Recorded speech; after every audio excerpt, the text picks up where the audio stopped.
5 silent killers stealing your life while you sleep. What every senior over 60 must know. Tonight, you're lying in bed at 3 in the morning. Your chest feels heavy. Your heart is pounding so hard, you think it might break through your ribs. You're gasping for air, sweat pouring down your face, and for a moment, just a moment, you wonder if this is it. Is this how it ends? Alone in the dark, in a bed that suddenly feels like a coffin? Your hand trembles as you reach for your phone to call for help. But then, something shifts. Your breathing slows. Your heart settles. The moment passes. You lie there in the darkness, shaking, wondering what just happened. Was it a heart attack? A panic attack? Just your imagination? You don't know. And that not knowing is almost worse than the fear itself. Then you try to sleep again. But sleep doesn't come. Not really. Because deep down, in that quiet voice we all have but rarely listen to, you know something is wrong.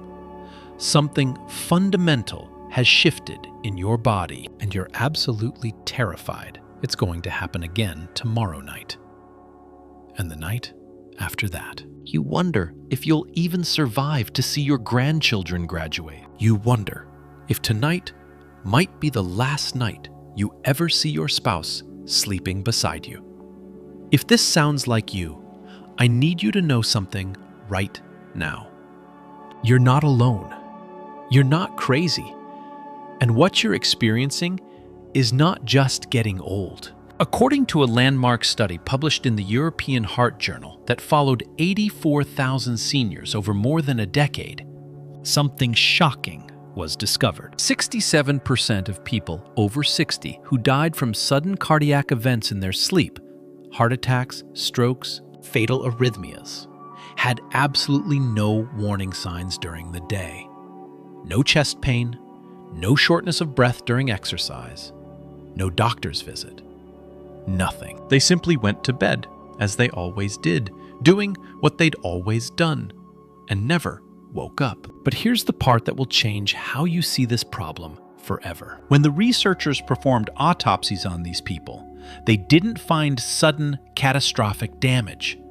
They found something far more sinister. They found evidence of chronic, repeated, accumulating injury, night after night, week after week, month after month. Tiny damage that built up silently in the darkness while these people slept, completely unaware they were slowly dying. What makes this even more horrifying, and what should give you hope at the same time, is this simple truth. Most of those deaths were completely preventable. The killers weren't hiding in your genes. They weren't determined by your family history or bad luck. They were hiding in habits, in choices, in the exact way you're living your life right now. In the way you eat your dinner, the way you drink your water, the position you sleep in, the way you let worry consume your mind before closing your eyes. These are not things your doctor typically talks about. These are not things that get expensive treatment. These are things you can change tonight. My name is Sho Katsuma. I've dedicated years to studying the research that comes out of Japan, where heart disease rates are among the lowest in the entire developed world. Not because of genetics. The Japanese people don't have some special gene that protects them. When Japanese people move to Western countries and adopt Western habits, their heart disease rates rise to match their neighbors within one generation. They stay healthy because of knowledge. Knowledge about what silently kills you in the night. Knowledge about how to stop it before it happens. Knowledge that should be common, but somehow remains hidden. Before we go any deeper into what's killing you, I need to say this with absolute clarity. Everything you're about to hear is based on peer-reviewed scientific research. It comes from universities and medical institutions around the world. It's real. It's proven. but it is absolutely not medical advice. I'm not a doctor. I'm a researcher and educator. The information I'm sharing is designed to help you understand your body better and to motivate you to have deeper conversations with your own physician. Any changes you make to your diet, your sleep habits, your medications, anything must be discussed with a medical professional who knows your complete health history. What I'm offering is understanding. The decisions you make with that understanding should always involve your doctor. Do you understand? Good. Now let me ask you something directly. What's your age right now? And have you ever woken up in the middle of the night, maybe at 2 or 3 in the morning, with your heart racing, or with a sensation like you couldn't quite catch your breath? Have you felt your heart skip a beat? Have you experienced sudden dizziness when you stood up? Have you felt that sensation of your chest being tight, like something is sitting on your sternum? I want you to leave that in the comments right now. Your answer helps me understand who I'm talking to. More importantly, your answer helps other people watching this video know they're not alone. There's someone else out there experiencing exactly what you're experiencing. And that knowledge, that shared understanding, is sometimes the first step toward healing. The fifth killer is something almost every single person over 60 does every single night. You finish dinner. Maybe it's 7 o'clock, maybe it's 8. You've had a decent meal. But then your stomach tells you it wants more. So you eat seconds. You have dessert. You have something rich, something heavy, something that sits in your stomach like a stone. Then, just 2 or 3 hours later, you lie down in bed. Your stomach is still full. Your digestive system is still working overtime to break down everything you just consumed. Here's what the research shows. Scientists at the University of Sao Paulo studied what happens to your cardiovascular system when you eat a large meal and then lie flat on your back just a few hours later. The results were shocking. Your blood pressure rises an average of 22 points. Your heart rate spikes upward. Your heart has to work harder. But it doesn't happen just once during the night. It happens repeatedly. Every time your body tries to digest food while you're horizontal, your cardiovascular system gets stressed. The mechanism is elegantly simple, but absolutely deadly for someone over 60. When your stomach is full and you're lying flat on your back, stomach acid flows backward up into your esophagus. This irritates something called the vagus nerve. This is a major nerve that controls heart function. In younger people, this irritation is minor and quickly resolved. But in people over 70, especially those with weak heart valves or those taking certain medications, this stimulation can directly trigger an irregular heartbeat, arrhythmia. It can happen silently while you're sleeping. You might not feel anything. You might just wake up in a cold sweat, your heart pounding like it's trying to escape your chest, thinking you had a nightmare. I remember reading about a woman named Margaret, 73 years old. She'd lived a careful life. She didn't smoke. She exercised regularly. She took her medications as prescribed. But she loved her evening meals. She loved sitting down at 6:30 or 7 and having a substantial dinner. One night, she went to bed feeling satisfied. She fell asleep easily, but at 2 in the morning, she woke up with her heart racing so fast, she thought she was having a heart attack. She called an ambulance. She spent the night in the emergency room undergoing tests. The doctors found nothing acutely wrong. They sent her home. But from that night forward, Margaret was terrified of her own dinner. She developed anxiety around eating. She lost weight. She became frail, all because no one had explained to her the simple mechanism of why eating heavy meals late at night was dangerous for her heart. The solution is straightforward and costs nothing. Finish your large meal at least 3 hours before you go to bed. If you're hungry in the evening, eat something small: half a banana, a few almonds, a small cup of yogurt. Something light that won't sit in your stomach all night, creating stress on your heart. Something your digestive system can process quickly and easily. Your heart will thank you. Your sleep will improve. You'll wake up with less anxiety. The fourth killer seems harmless. In fact, it seems like the responsible thing to do. You're afraid of waking up in the middle of the night to urinate. So, you make a decision. You don't drink water in the evening. You cut back. You skip hydration to avoid those nighttime bathroom trips. It seems perfectly logical, doesn't it? Less water in means less urine at night. Simple mathematics. But your body doesn't work like a simple mathematical equation. When you deliberately restrict water intake during the day and evening, especially if you're already not drinking enough, something dangerous happens while you sleep. Your blood becomes thick. Not just slightly thick, dangerously, viscously thick. Thick like honey instead of water. Thick like the blood in your arteries is barely moving. Researchers at the University of Connecticut made a discovery that most people don't know about. The thirst mechanism in elderly people becomes severely compromised.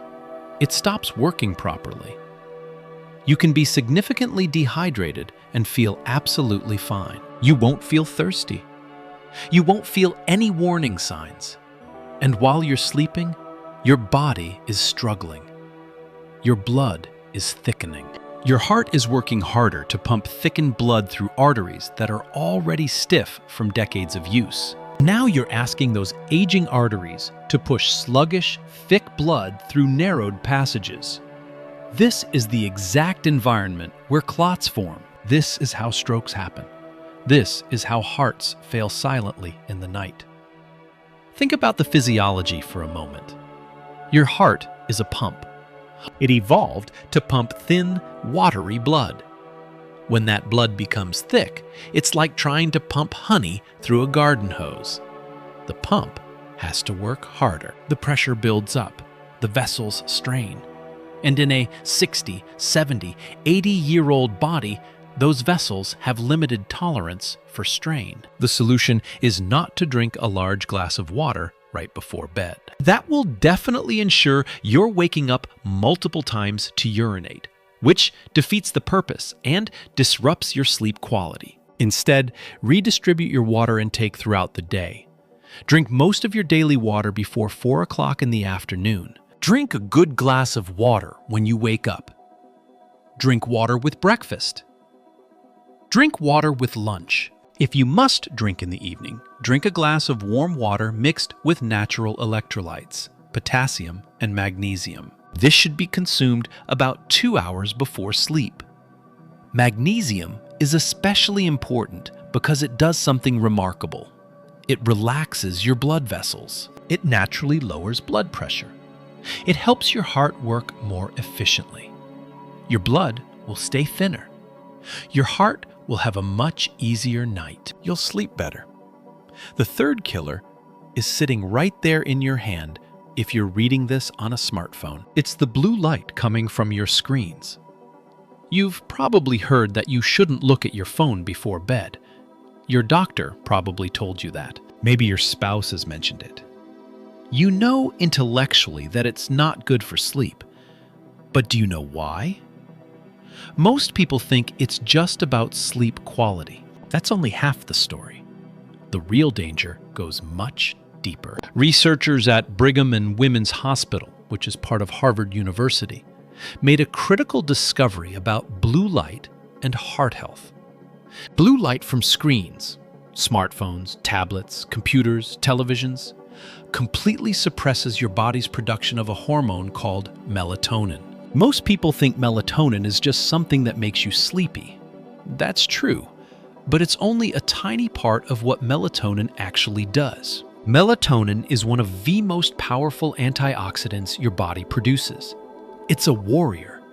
It protects the delicate inner lining of your blood vessels from plaque buildup. It prevents hardening of the arteries. It keeps your vessels flexible and healthy. Now, here's the critical part. People over 60 already produce about 75% less melatonin than younger adults. You're starting with a massive disadvantage. Your body is already struggling to protect your heart. And then, when you stare at a glowing screen for 2 or 3 hours before bed, you're completely eliminating the little protection you have left. You're removing your heart's shield right when it needs it the most. Right when you're about to sleep and your body is vulnerable. I knew a man named Robert, 68 years old. He was a news junkie. He'd spend his entire evening, right up until he turned off the lights, reading news on his tablet. Politics, world events, everything troubling happening everywhere. The blue light was flooding his eyes. His melatonin production was completely shut down. He wasn't sleeping well. He was anxious. His blood pressure was creeping up. Then one night, he had a minor stroke. Not a massive, debilitating stroke, but a stroke nonetheless. A warning. The doctors told him it was his blood pressure, his stress. But no one mentioned the screens. No one mentioned that he'd been removing his body's natural heart protection every single night. The solution is brutal, but essential. Put your phone away 90 minutes before bed. All screens. Television, tablets, computers, smartwatches, everything. Every single screen needs to be off. If you need something to do in those 90 minutes, read a physical book. Listen to soft music. Take a warm bath. Sit quietly and breathe. Write in a journal. Talk to your spouse. Do anything except stare at a glowing screen. Your melatonin will recover. Your body's natural heart protection will return. You'll sleep deeper. You'll wake up calmer. The second killer is the position you're probably sleeping in right now. If you sleep on your back, you're setting yourself up for a silent disaster. When you lie completely flat on your back, gravity pulls your tongue and the soft tissues in your throat downward, narrowing your airway. This narrowing is the primary mechanism behind a condition called sleep apnea. Sleep apnea affects 50% of people over 65. 50%. That's not a small number. That's an epidemic. And most people have no idea they have it. They don't wake up gasping for air. They don't remember choking. They just wake up tired. They feel exhausted even though they slept 8 hours. They don't understand why they're so fatigued.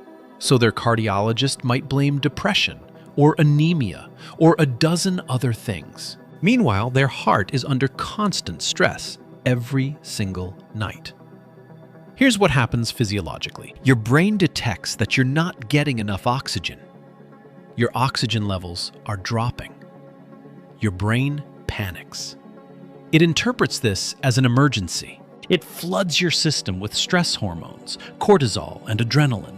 Your blood pressure spikes upward. Your heart rate jumps from a resting rate of maybe 60 beats per minute to over 100 in seconds.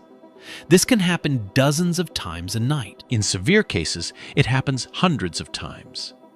Each episode lasts maybe 30 seconds to a minute, but each time your body thinks it's under attack. Each time your cardiovascular system is forced to work at near maximum intensity when it should be resting and recovering. The American Heart Association officially recognizes sleep apnea as an independent risk factor for heart attacks. That means even if everything else about your health is perfect, untreated sleep apnea dramatically increases your risk of dying from a cardiac event. That's how serious this is. The solution requires patience, because changing your sleep position takes time if you've been a back sleeper your whole life. Your body has decades of muscle memory, but it's absolutely doable. Start by lying on your side for just 30 minutes before you allow yourself to roll back onto your back. Gradually extend that time. After a week, try 45 minutes. After 2 weeks, try an hour. Within 3 to 4 weeks, your body will naturally prefer side sleeping. Your airway will stay open. Your oxygen levels will normalize. Your heart will finally get the rest it desperately needs.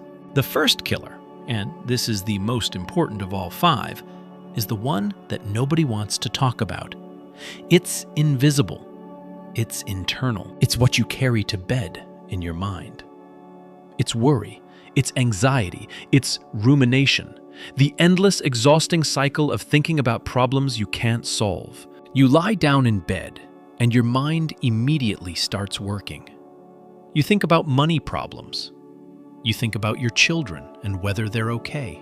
You think about news you heard on the television. You think about health concerns.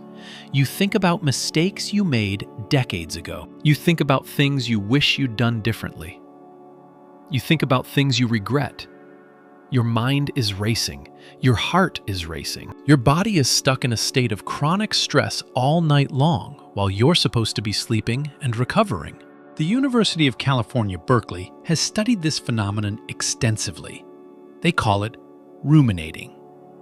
And they've discovered something profound about what it does to your body. In a healthy person sleeping peacefully, blood pressure drops between 10 and 20% during sleep. This is called the dipping effect. It's when your heart finally gets to rest from the demands of the day. Your cardiovascular system gets to recover. Your blood vessels relax. Your heart rate slows. But here's what chronic stress and anxiety do. They completely eliminate this dipping effect. Your cortisol stays elevated. Your blood pressure stays high. Your heart never truly rests. It works 24 hours a day without stopping. No recovery, no repair, no rest. This is exhausting. Imagine working at full intensity without a break for weeks, months, years. Your body can't sustain that. Eventually, something breaks. Sometimes it breaks suddenly. Sometimes the break is fatal. I knew a man named Harold. He was 71 years old, a retired high school teacher. By every external measure, he'd lived a good life. He never smoked. He exercised regularly. He ate reasonably well. His cholesterol was good. His blood pressure was controlled with medication. He had no risk factors that a cardiologist would worry about. But he carried worry to bed every single night. He worried about his grandchildren. He worried about money, even though he had enough. He worried about things he couldn't control. His mind never stopped. It never rested. And one night, while he was sleeping, his heart simply stopped. The autopsy showed that his heart was actually relatively healthy physically, but it was exhausted, completely exhausted from never having a moment of genuine rest. The solution to this killer requires something that medicine can't give you. It requires peace. It requires a conscious choice to step back from worry and anxiety. 30 minutes before bed, stop consuming news. Stop checking email. Stop thinking about problems. Stop letting your mind race through lists of things to worry about. Instead, practice something I call the cardiac wind-down ritual. This comes from traditional Japanese medicine, and it's powerful. Sit quietly. Practice what's called the 4-7-8 breathing technique. Breathe in slowly through your nose for 4 counts. Hold that breath for 7 counts. Then exhale slowly through your mouth for 8 counts. Do this 10 times. This immediately activates your parasympathetic nervous system. This is the part of your nervous system that tells your body you're safe. It's the rest and digest system. It slows your heart rate. It lowers your blood pressure. It shifts your entire physiology from stress mode to recovery mode. If you're a person of faith, pray. If you're not religious, meditate. If you don't meditate, Simply sit in silence and think about one thing you're genuinely grateful for. Just one. Maybe it's your spouse. Maybe it's a grandchild. Maybe it's simply that you're alive and breathing. Hold that thought. Let it fill your mind completely. Let it replace the worry. Your heart will calm down. Your blood pressure will drop. You'll sleep differently. You'll wake up differently. Here's what I want you to understand with absolute clarity. Your heart has been working without real rest for 50 years or more. It's tired. It's asking you for mercy. And the merciful thing to do is to make these 5 changes. Stop eating heavy dinners late at night. Stop being afraid of water. Stop looking at screens before bed. Stop sleeping on your back. And stop taking your worries to bed with you. Your body has an incredible, almost miraculous ability to heal itself. It doesn't need expensive medicines or surgery. It needs rest. Real rest. The kind of rest that comes when you make these 5 changes. Tonight, I want you to make one commitment. Just one. Don't try to change everything at once. Pick the one killer that resonates most with you. Will you stop eating heavy dinners? Will you drink more water earlier in the day? Will you put your phone away before bed? Will you sleep on your side? Will you practice the breathing exercise? Pick one. Write it down. Tell someone you love about it. Make yourself accountable to them. If this information has brought you any peace, if it's given you any hope, if it's made you feel less alone, please subscribe to this channel. And please share this video with someone you love. Share it with your spouse. Share it with your adult children. Share it with your friends who are the same age as you. Because one share from you could literally save someone's life. One person watching this video tonight might wake up tomorrow morning and make a change that prevents a heart attack next week. One person might choose to stop their ruminating and start their cardiac wind-down ritual. And that choice might give them 10 more years with their grandchildren. Thank you for trusting me with your time and your attention. Your heart is still beating. Your life is still worth living. And there's still time to change what happens tonight.